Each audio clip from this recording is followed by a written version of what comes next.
Shalom,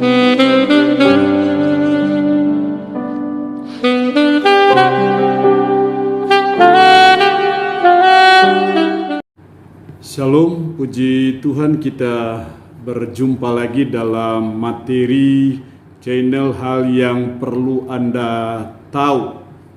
Banyak hal yang perlu kita tahu sebagai warga kerajaan Allah, sebagai murid Kristus yang sudah barang tentu kita terdaftar dalam sekolah kehidupan dari Yesus Kristus, di mana Yesus Kristus adalah guru agung kita. Dan saudara dan saya adalah murid-muridnya. Kami sebagai hamba-hambanya juga sebagai asisten guru ataupun sebagai asisten dosen. Karena itu menjadi tugas dan tanggung jawab kita sebagai murid, tapi juga sebagai warga kerajaan Allah untuk kita semakin memahami firman Tuhan itu secara baik dan benar. Masih kelanjutan hari kemarin mengenai agenda hidup kerajaan Allah. Kita harus hidup sesuai dengan agenda kerajaan Allah. Dalam beberapa hari ini kita bicara agenda kerajaan Allah secara person, secara pribadi. Nanti setelah itu kita akan melihat bagaimana agenda kerajaan Allah dalam hubungan dengan gereja, dalam hubungan dengan keluarga, tapi juga dalam hubungan dengan masyarakat. Hari ini kita masih kelanjutan bicara agenda kerajaan Allah secara pribadi, dan kita harus belajar untuk hidup sesuai dengan agenda kerajaan Allah itu, yaitu secara pribadi. Kalau kemarin kita bicara karakter dari warga kerajaan Allah, maka hari ini kita bicara mengenai pengaruh warga kerajaan Allah atau dampak dari warga kerajaan Allah. Saudara dan saya sebagai warga kerajaan Allah, sebagai orang-orang yang sudah ditebus dengan darah yang mahal di Bukit Golgota, hendaknya kita memberi pengaruh, membawa pengaruh yang positif, membawa pengaruh yang baik, dimanapun kita ada, dimanapun kita bekerja, dimanapun kita menunaikan segala tugas dan tanggung jawab kita. Hendaknya kita membawa pengaruh sebagai warga kerajaan Allah. Nats yang akan menjadi kajian kita bersama adalah dari khotbah Yesus di atas bukit dalam Injil Matius pasal 5 sampai pasalnya yang ke-7. Secara khusus bicara pengaruh warga kerajaan Allah dari Injil Matius pasal 5 ayat 13 sampai dengan ayatnya yang ke-16. Saya akan bacakan untuk kita. Kamu adalah garam dunia. Jika garam itu menjadi tawar, dengan apakah ia diasinkan? Tidak ada lagi gunanya selain dibuang dan diinjak orang. Kamu adalah terang dunia. Kota yang terletak di atas gunung tidak mungkin tersembunyi. Lagi pula orang tidak menyalakan pelita lalu meletakkannya di bawah gantang, melainkan di atas kaki dian sehingga menerangi semua orang di dalam rumah itu. Demikianlah hendaknya terangmu bercahaya di depan orang, supaya mereka melihat perbuatanmu yang baik dan memuliakan Bapamu yang di sorga. Inilah dasar kajian kita mengenai pengaruh warga kerajaan Allah dimanapun kita berada. Supaya kita membawa pengaruh yang baik, pengaruh yang positif dalam kehidupan kita, maka ada dua cara yang harus saudara dan saya buat, saudara dan saya lakukan, supaya kita membawa pengaruh yang baik dan positif. Yang pertama adalah kita harus berfungsi sebagai garam dunia. Jelas sekali dalam ayatnya yang ke-13 tadi, kamu adalah garam dunia. Jika garam itu menjadi tawar, dengan apakah ia diasinkan? Jadi ayat itu jelas menunjukkan kepada saudara dan saya bagaimana supaya saudara dan saya bisa berfungsi, membawa pengaruh yang baik, pengaruh yang positif dalam hidup kita, maka kita harus berfungsi sebagai garam. Lalu pertanyaannya adalah, fungsi sebagai garam itu seperti apa? selama ini kita seringkali bukannya kita yang mempengaruhi dunia, tapi justru dunia yang mempengaruhi kita. Harusnya kita yang mempengaruhi politik, tapi justru seringkali politik yang mempengaruhi gereja. Harusnya gereja yang notabene-nya adalah warga kerajaan Allah, harusnya yang mempengaruhi birokrasi, bukannya birokrasi yang mempengaruhi gereja ataupun kita sebagai warga kerajaan Allah. Nah, untuk itu Tuhan mau dalam hidup kita sebagai umat, sebagai orang percaya, supaya kita berfungsi sebagai garam dunia. Ketika saudara dan saya berfungsi sebagai garam dunia, disitulah saudara dan saya memberi pengaruh, dampak sebagai warga kerajaan Allah. Setidaknya ada 3 fungsi garam yang kita kenal dari sejak zaman dulu sampai zaman sekarang. Garam itu memiliki 3 fungsi. Yang pertama, garam itu selalu dihubungkan dengan kemurnian. Hal ini dapat dimengerti karena yang namanya berwarna putih, mengkilap, dan juga jernih. Bagi orang Romawi, garam merupakan benda yang paling bersih dan jernih karena berasal dari benda yang juga paling bersih dan jernih, yaitu matahari dan laut. Jadi kalau mau menjadi garam dunia supaya punya pengaruh sebagai warga kerajaan Allah, maka kita sebagai warga kerajaan Allah harus menjadi contoh dalam hal kesucian, dalam hal kemurnian. Seperti garam itu yang mengkilap, jernih, itu menandakan, menunjukkan suatu kesucian dan kemurnian.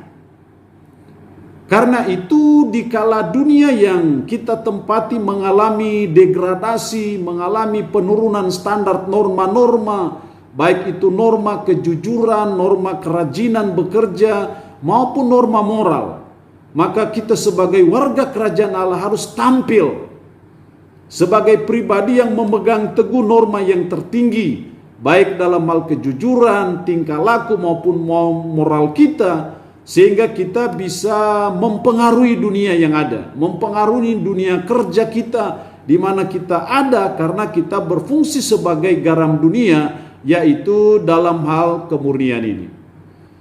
Dalam zaman modern, mencari orang jujur itu suatu barang langka, barang sulit untuk kita temukan. Karena kepentingan, karena satu dan hal, orang bertingkah laku. Tidak ada lagi kemurnian, tidak ada lagi kejujuran. Nah, karena itu sebagai warga kerajaan Allah kita belajar, mencontohi, sehingga kemurnian itu masih ada dalam diri kita, sehingga kita selalu berkata ya terhadap ya, tidak terhadap tidak. Kejujuran dan kemurnian ini sesuatu yang sangat penting dituntut dari saudara dan saya, supaya kita bisa membawa pengaruh. Saya percaya kejujuran dan kemurnian itu tetap disenangi oleh Tuhan. Walaupun zaman sekarang banyak orang tidak senang itu. Saya percaya kejujuran itu selalu membawa berkat bagi hidup kita. Walaupun mungkin ada konsekuensi-konsekuensi yang tidak menyenangkan karena kita bersikap jujur, tapi saya percaya kejujuran itu masih punya nilai dalam hidup kita. Sehingga sebagai warga kerajaan Allah kita belajar untuk di dunia kerja, dimanapun kita ada, kita jadi orang yang jujur, yang murni, tulus. Itu fungsi garam yang pertama, selalu dihubungkan dengan kemurnian. Karena itu menjadi garam dunia, kita belajar menjadi orang yang murni, yang jujur, yang tulus di hadapan Tuhan. Yang kedua fungsi garam adalah garam selalu dihubungkan dengan fungsi pengawetan. Zaman dulu sebelum ada freezer, kulkas, maka garam menjadi alternatif bagi orang-orang tua kita dulu supaya daging itu tidak membusuk. Maka salah satu caranya adalah diawetkan dengan garam. Jadi garam itu berfungsi untuk mengawetkan sehingga daging itu tidak rusak. Dengan kata lain, garam itu berfungsi menahan supaya tidak terjadi pembusukan. Nah, kalau kita sebagai warga kerajaan Allah menjadi garam dunia, berarti bahwa kita harus mempunyai semacam pengaruh antiseptik terhadap dunia ini. Warga kerajaan Allah harus berperan sebagai daya pembersih dari antiseptik yang sedang dalam pembusukan di dunia, di masyarakat di mana kita ada. Kita hadir untuk menahan supaya tidak terjadi pembusukan itu. Karena itu warga kerajaan Allah harus menjadi orang yang menyingkirkan segala kejahatan dan kotoran. Karena itu kalau ibarat daging itu adalah akan membusuk. Itu berarti bahwa sebagai warga kerajaan Allah harus memudahkan orang lain untuk melakukan kebaikan, sehingga bisa menahan pembusukan di dunia ini. Kita tahu bahwa kejahatan kita sebut itu sebagai kotoran daging yang mulai membusuk. Karena kurangnya peran kita sebagai warga kerajaan Allah. Nah, karena itu menjadi garam dunia berarti yang kedua bahwa kita harus bisa menahan pembusukan itu. Gimana caranya kita bisa menahan pembusukan, menahan kejahatan, ketidakbenaran yang semakin merajalela itu? Ya, kita harus tampil sebagai orang-orang yang melawan kejahatan itu, yang melawan ketidakbenaran itu. Kita harus memberi contoh dan teladan bagaimana berbuat yang baik, bagaimana hidup dalam kebenaran itu. Kita harus jadi contoh dan teladan dalam hal itu. Karena ketika kita menjadi contoh dalam hal kebaikan, menjadi contoh dalam hal kebenaran, maka saudara dan saya sudah berfungsi seperti garam yang menahan pembusukan itu. Jangan sampai malah kita terbawa arus pembusukan dunia yang justru membuat dunia ini semakin busuk oleh karena kejahatan, ketidakbenaran yang semakin merajalela. Menjadi tugas tanggung jawab kita sebagai warga kerajaan Allah, sebagai agen-agen dari kerajaan Allah. Saudara dan saya ditugaskan oleh Raja kita namanya Yesus Kristus untuk saudara dan saya berperan di dunia ini, yaitu menjadi garam dan terang dunia. Yang ketiga, garam selalu dihubungkan dengan fungsi memberi cita rasa tertentu. Kalau mau membuat suatu masakan itu jadi enak, punya rasa yang enak, maka salah satunya adalah harus diberikan garam. Makanan tanpa garam akan terasa hambar dan tidak enak. Dengan kata lain, garam membuat makanan ataupun sayur menjadi enak dan sedap. Warga kerajaan Allah seharusnya sama dengan fungsi garam. Kalau garam merupakan bumbu terhadap masakan, maka warga kerajaan Allah adalah bumbu yang menyedapkan dan menggerakkan kehidupan sehingga hidup itu jadi terasa enak dan sedap. Orang percaya harus memberikan cita rasa dan keharuman bagi kehidupan di dunia ini yang semakin rusak, semakin kacau. Sehingga dimanapun warga kerajaan Allah dan bekerja, harus memberikan pengaruh yang positif, pengaruh yang signifikan, yang membuat suasana menjadi enak, suasana menjadi sedap. Kita hadir di dalam pekerjaan di mana kita ada, situasi jadi sedap, situasi jadi enak karena keberadaan kita, karena kehadiran kita. Di mana ada kebencian, kita bawa cinta kasih. Di mana ada dendam kesumat, kita bawa maaf. Di mana ada perselisihan, kita bawa persatuan. Di mana ada kesesatan, kita bawa kebenaran.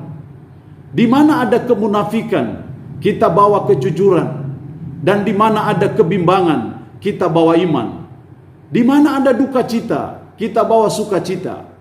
Di mana ada jurang dan kesenjangan, kita bawa spirit togetherness, kebersamaan. Inilah pengaruh yang bisa diberikan warga kerajaan Allah terhadap dunia di mana kita ada, di tempat kita bekerja, di keluarga, di masyarakat, di ikatan, di mana saudara dan saya ada. Hendaknya saudara dan saya berfungsi sebagai garam. Maka ketika saudara dan saya berfungsi sebagai garam, itulah pengaruh dari warga kerajaan Allah. Yang kedua, kita tidak hanya dituntut untuk berfungsi sebagai garam dunia, tapi yang kedua, supaya kita punya pengaruh sebagai warga kerajaan Allah, yang kedua kita harus berfungsi sebagai terang dunia. Tidak mungkin kita bisa membawa pengaruh sebagai warga kerajaan Allah kalau kita tidak berfungsi sebagai terang. Kalau mau supaya pengaruh kita kepada orang lain, maka warga kerajaan Allah dituntut berfungsi untuk menerangi dunia yang gelap ini. Yesus berkata, selama aku di dalam dunia, akulah terang dunia. Jadi kalau Yesus memerintahkan kita supaya kita jadi garam dunia, sama artinya dengan Yesus mau kita hidup seperti Yesus yang menjadi terang dunia. Di mana kegelapan semakin merajalela, kita hadir untuk membawa terang dunia ini. Lalu apa yang dimaksud dengan kamu adalah terang dunia? Setidaknya ada dua hal yang penting dalam hubungannya dengan fungsi terang. Yang pertama, maksud dari terang adalah untuk dilihat. Jadi terang itu selalu diidentikan dengan sesuatu yang terlihat. Karena itu firman Tuhan berkata tidak ada orang yang menyalakan lilin terus ditaruh di bawah gantang, di bawah tempat tidur. Selalu pasti di atas, karena memang fungsi terang itu untuk dilihat. Karena ketika dia dilihat, itulah yang membuat dia bisa menerangi kegelapan. Dan ketika menerangi kegelapan, maka kegelapan itu akan hilang. Ayat 14b, kota yang terletak di atas gunung tidak mungkin tersembunyi. Saudara dan saya sebagai warga kerajaan Allah, ibarat kota terletak di atas gunung. Tidak mungkin disembunyikan dan tidak mungkin tersembunyi. Kita mau buat apa saja, lakukan apa saja, kerjakan apa saja, pasti akan terbuka. Karena itu fungsi terang. Juga dalam ayat 15, lagi pula orang tidak menyalakan pelita lalu meletakkan di bawah gantang, melainkan di atas kaki dian sehingga menerangi semua orang di dalam rumah itu. Kalau kita melihat latar belakangnya di Palestina dulu, biasanya pelita ditempatkan pada sebuah tiang kecil seperti obor yang terbuat dari potongan dahan kayu sehingga pelita itu akan terlihat jelas. Jadi kalau penghuni akan keluar rumah, maka pelita itu ditaruh di tanah lalu ditutup dengan penutup tanah liat.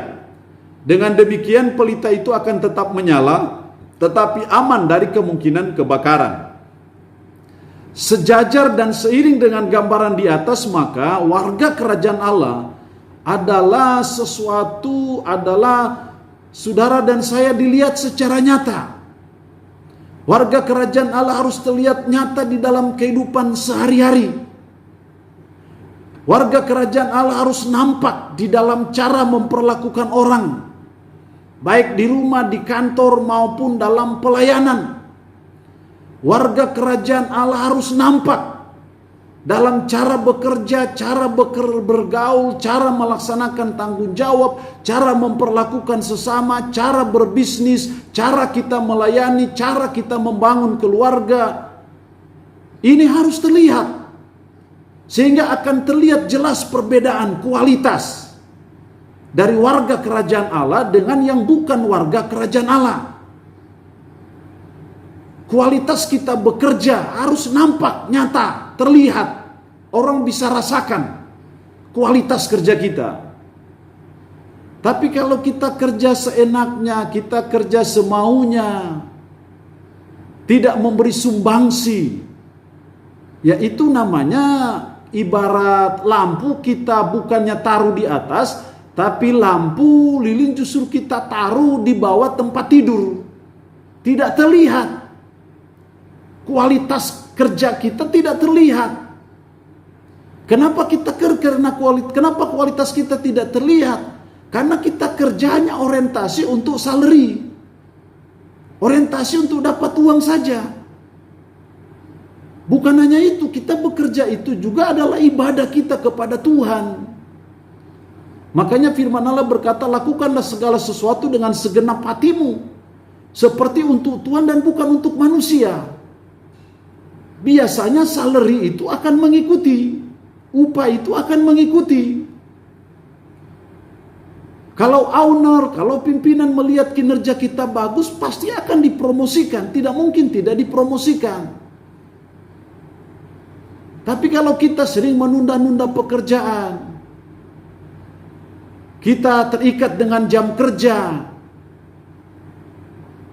harusnya kita tidak terikat dengan jam kerja. Mau kerja sampai jam berapapun, kualitas kita harusnya jelas. Mau hari kerja kah, tidak hari kerja kah, selagi itu berhubungan dengan pekerjaan, kita kerjakan. Tidak terlalu dibatasi oleh waktu-waktu yang ada, karena kita mau bekerja dengan segenap hati. Karena toh dampaknya itu akan kembali kepada diri kita juga secara pribadi. Jadi ini harus terlihat sebagai warga kerajaan Allah.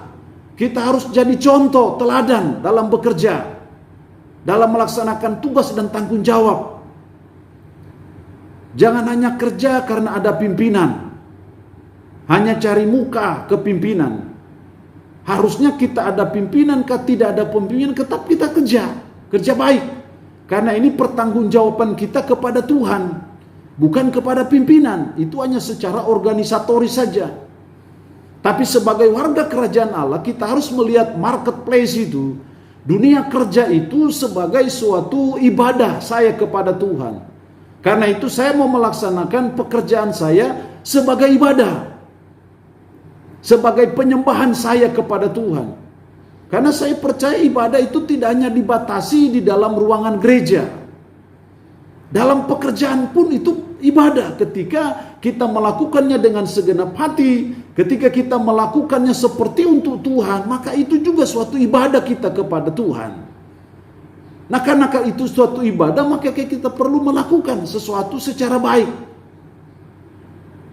Kita harus selalu berusaha supaya tempat di mana kita bekerja, perusahaan, lembaga, organisasi di mana kita bekerja maju oleh karena peran kita.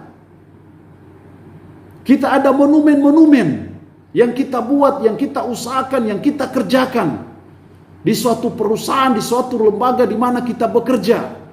Ada monumen-monumen peringatan. Sekalipun orang lain tidak tahu, tidak apa-apa. Hanya Tuhan saja yang tahu, tapi kita terus termotivasi untuk kita berbuat sekecil apapun, dalam bentuk apapun, sesederhana apapun.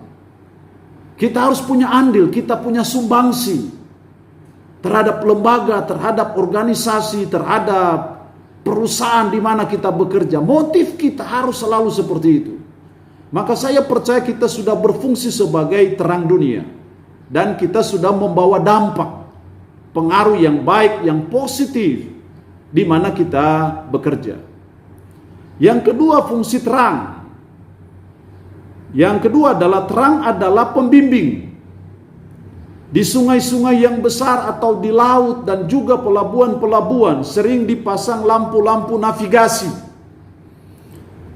Fungsinya untuk apa? Sebagai pembimbing bagi setiap kapal atau perahu agar dapat berlayar atau bisa sandar di dermaga dengan selamat. Warga kerajaan Allah harus menjadi contoh dan teladan dalam segala hal sehingga menjadi pembimbing dan penuntun bagi orang lain di jalan yang baik dan benar. Dunia ini penuh dengan kegelapan sehingga membutuhkan lampu-lampu yang bisa menyinari perjalanan hidup manusia. Warga kerajaan Allah harus menjadi lampu-lampu yang bersinar untuk menerangi dunia yang penuh dengan kegelapan, sehingga kita bisa sampai di tempat tujuan dengan selamat. Inilah pengaruh yang bisa kita buat sebagai warga kerajaan Allah bagi dunia ini. Karena itu kita harus memancarkan kasih Kristus kepada sesama kita dimanapun kita ada dan dimanapun kita bekerja. Apa akibatnya kalau warga kerajaan Allah berfungsi sebagai terang dunia? Ayat 16. Orang-orang lain harus dapat melihat perbuatan-perbuatan yang baik dan memuliakan Bapamu di sorga. Artinya bahwa kalau kita sebagai warga kerajaan Allah berfungsi sebagai terang dunia, maka orang lain akan melihat perbuatan-perbuatan yang baik dan akhirnya memuliakan Bapa kita di sorga. Allah kita yang adalah Raja dalam kerajaan ini dimuliakan. Oleh karena kita berfungsi sebagai terang yang menjadi pembimbing orang dalam kegelapan ke dalam terang. Kata baik dalam ayat 16 tadi diterjemahkan dari kata kalos. Artinya bahwa sesuatu yang bukan hanya baik, juga indah, menarik hati dan mempunyai daya tarik. Jadi perbuatan-perbuatan baik kita karena kita berfungsi sebagai terang tidak hanya baik dari segi mutunya, tapi juga harus menarik hati dan mempunyai daya tarik dari perbuatan-perbuatan kita, dan itulah yang akan mendatangkan pujian dan kemuliaan bagi Bapa kita di sorga. Inilah pengaruh warga kerajaan Allah yang harus kita terus usahakan. Kita harus terus daya upayakan dalam hidup kita sebagai anak-anak, sebagai warga kerajaan Allah, sehingga kerajaan Allah di atas muka bumi ini semakin jaya oleh karena hadirnya warga-warga kerajaan Allah yang memiliki peran pengaruh yang positif, pengaruh yang baik dimanapun kita berada. Demikian channel hal yang perlu Anda tahu di hari ini. Dengan harapan ini terus memperkaya kita sebagai warga-warga kerajaan Allah, tapi juga sebagai murid Kristus. Nantikan channel hal yang perlu Anda tahu di hari-hari yang akan datang. Shalom, Tuhan Yesus memberkati kita semua.